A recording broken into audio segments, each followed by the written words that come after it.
പഹൽഗാം ഭീകരാക്രമണത്തിൻ്റെ വേദനയിലാണ് രാജ്യം. അതിനെതിരെയുള്ള സുരക്ഷാ നടപടികളൊക്കെ രാജ്യം ആരംഭിച്ചു കഴിഞ്ഞു. എന്നാൽ അതിനിടെ ഇപ്പോൾ രാജ്യത്ത് നടന്നുകൊണ്ടിരിക്കുന്ന പ്രധാന ചർച്ച എന്നത് ഈ ഭീകരാക്രമണങ്ങളെല്ലാം BJPയുടെ അല്ലെങ്കിൽ RSSൻ്റെ അറിവോടുകൂടിയാണ് നടക്കുന്നതെന്നാണ്. ഈ ഒരു തരത്തിലുള്ള ചർച്ച ആദ്യമായിട്ടല്ല, ഇതിനു മുമ്പേ ഭീകരാക്രമണ സമയത്തും നമ്മൾ കേട്ടിട്ടുള്ളതാണ്. RSS BJPയുടെ ഒരു അജണ്ടയാണ് ഈ ഭീകരാക്രമണങ്ങളെല്ലാം. ഭരണം കിട്ടാൻ വേണ്ടിയിട്ട് അല്ലെങ്കിൽ എന്തെങ്കിലും സർക്കാരിനെതിരായിട്ടുള്ള എന്തെങ്കിലും വിവാദങ്ങൾ വരുന്ന സമയത്ത് ഉണ്ടാവുന്ന ഒരു എല്ലാം ചർച്ചകളെല്ലാം മാറിപ്പോകാനുള്ള ഒരു അജണ്ട സെറ്റിംഗ് ആണെന്നുള്ള ഒരു ചർച്ചാ രീതിയാണ് ഇപ്പോൾ നടക്കുന്നത്. അതെന്തുകൊണ്ടാണ്? ഇതിപ്പോൾ ഇതിനെപ്പറ്റി നമ്മൾ പറയുമ്പോൾ സ്ഥിരമായിട്ട് കേട്ടുവരുന്ന ഒരു ആടിനെ പട്ടിയാക്കൽ എന്നുള്ളത് നമ്മളെല്ലാവരും കേട്ടിട്ടുണ്ട്. ഈ ആടിനെ എങ്ങനെയാണ് പട്ടിയാക്കൽ എന്നുള്ളത് അതിൻ്റെ ഒരു കഥയുണ്ട്. അത് എല്ലാവർക്കും അറിയാവുന്നതാണ്. എന്നാലും ഞാൻ ചെറുതായിട്ടൊന്ന് സൂചിപ്പിച്ചേക്കാം. അതായത് ഒരാളൊരു ആടിനെ വാങ്ങിച്ചുകൊണ്ട് പോകുമ്പോൾ അതിനെ തട്ടിയെടുക്കാൻ വേണ്ടിയിട്ട് കുറച്ച് പേര് ശ്രമിക്കുകയും അപ്പോൾ ഓരോരുത്തരായിട്ട് ഇയാളോട് ഇത് ആടല്ല പട്ടിയാണ് എന്ന് പറയുകയും ഏറ്റവും അവസാനം ഇയാൾക്ക് തന്നെ തോന്നുകയും ഇതിനെ പട്ടിയാണോ എന്ന് തോന്നുകയും ചെയ്തിട്ട് അവസാനം ഈ ആടിനെ ഉപേക്ഷിക്കുകയും സ്വാഭാവികമായിട്ടും അത് വേണ്ടവർക്ക് അത് കിട്ടുകയും ചെയ്യുന്നു. ഇതാണ് ആടിനെ പട്ടിയാക്കൽ എന്ന് പറയുന്നത്. പിന്നെ അതിനെ പേപ്പട്ടിയാക്കലും തല്ലിക്കൊല്ലലും ഒക്കെ മറ്റ് അത് കഴിഞ്ഞുള്ള കാര്യങ്ങളാണ്.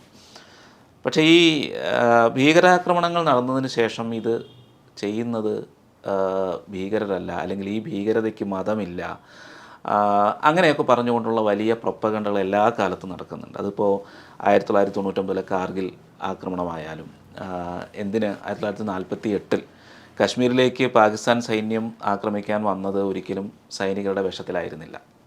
അത് അവിടെയുള്ള ലോക്കൽസിനെയും കൂടെ സംഘടിപ്പിച്ചുകൊണ്ട് സൈന്യവും അവരോടൊപ്പം ചേർന്ന് ലോക്കൽസായിട്ടാണ് വന്നത്. എന്തുകൊണ്ടെന്നാൽ കാശ്മീരികൾ ഇന്ത്യയെ എതിർക്കുന്നു എന്ന് കാണിക്കാൻ വേണ്ടിയാണ്. അപ്പോൾ അതിനുശേഷം നമുക്കറിയാം 99 കാർഗിൽ യുദ്ധം നടന്ന സമയത്ത് അത് നമുക്ക് കണ്ടുപിടിക്കാൻ കഴിയാതെ പോയത് മലമുകളിലേക്ക് ഇവരെല്ലാവരും വന്നത് അവിടുത്തെ ലോക്കലായിട്ടുള്ള ആളുകളുടെ വേഷത്തിലായിരുന്നു.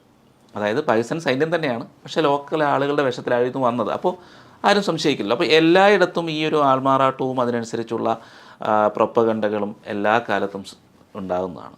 പക്ഷേ നമ്മളെ സംബന്ധിച്ച് അതിലൊരു ഏറ്റവും ഗുരുതരമായ പ്രശ്നമെന്ന് വെച്ചാൽ നമ്മുടെ നാട്ടിലുള്ളവർ തന്നെ ഇതിനെ പിന്തുണയ്ക്കുന്നു എന്നുള്ളതാണ്. പാകിസ്ഥാൻ്റെ സ്ഥിരമായിട്ടുള്ള, അതായത് കാലങ്ങളായിട്ടുള്ള അവരുടെ ഒരു സ്വഭാവമാണ്, അല്ലെങ്കിൽ അത് അവർ തിരഞ്ഞെടുത്ത ഒരു തന്ത്രമാണ് ബ്ലേഡ് ഇന്ത്യ ബൈ 1000 കട്ട്സ്. അതായത് ഇന്ത്യയെ മുറിക്കുക, പലയിടത്തായിട്ട് മുറിക്കുക. അതായത് ഒരു ഗറില്ല ആക്രമണം അല്ലെങ്കിൽ നേരിട്ടല്ലാതെ ഉള്ള ഒരു ആക്രമണമാണ് അവർ ഉദ്ദേശിക്കുന്നത്. ഭീകരാക്രമണങ്ങളുണ്ട്, ബോംബ് സ്ഫോടനങ്ങളുണ്ട്, ഇതെല്ലാം പാകിസ്ഥാൻ്റെ സ്ഥിരമായിട്ടുള്ള ഒരു തന്ത്രമാണ്.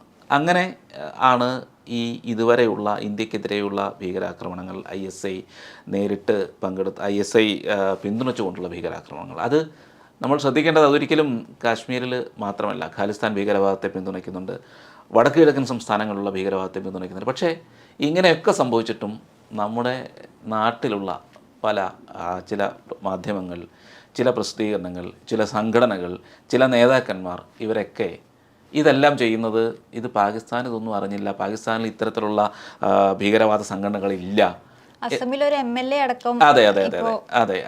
അതായത് ഇത് സർക്കാരിൻ്റെ പരിപാടിയാണ്. അപ്പോൾ നമ്മൾ ചിന്തിക്കേണ്ട ഒരു കാര്യം എന്ന് വെച്ചാൽ, ഇങ്ങനെ പറയുമ്പോൾ നമ്മൾ മനസ്സിലാക്കേണ്ട ഒരു കാര്യം, അതായത് നമുക്കത് പറയാം. ഇപ്പോൾ അഞ്ജലി വളരെ അങ്ങനെ ഒരു പ്രശ്നങ്ങൾ ആരെയും ആക്രമിക്കാത്ത ഒരു ശാന്ത സ്വഭാവക്കാരിയായ ഒരാളാണ്.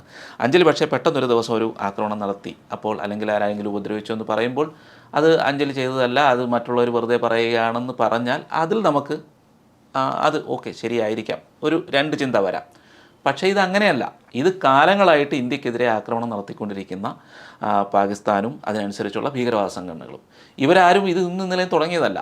അപ്പോൾ നല്ല ഒരു ആളുകൾ, വളരെ മാന്യമായ ഒരു രാഷ്ട്രമാണ് പാകിസ്ഥാൻ, അങ്ങനെ ആരെയും ഉപദ്രവിക്കുന്ന ഒരു രാഷ്ട്രമല്ല, ഇന്ന് വരെ അവിടെ ഭീകരവാദമേ ഉണ്ടായിട്ടില്ല എന്നുള്ള ഒരു സംഗതിയാണെങ്കിൽ ഈ പറയുന്നതിൽ കാര്യമുണ്ട്. നമുക്കവിടെ സംശയിക്കാം, അയ്യോ അവർ വളരെ ഡീസൻ്റ് ആയിട്ടുള്ള ആൾക്കാരാണല്ലോ, അവരിങ്ങനെ ചെയ്യത്തില്ലല്ലോ എന്ന് നമുക്ക് സംശയം. ഇതങ്ങനെയല്ല.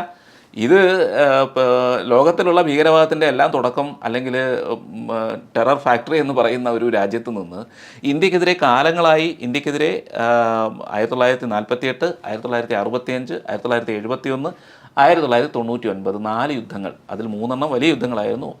99 യുദ്ധം നിയന്ത്രിത യുദ്ധമായിരുന്നു.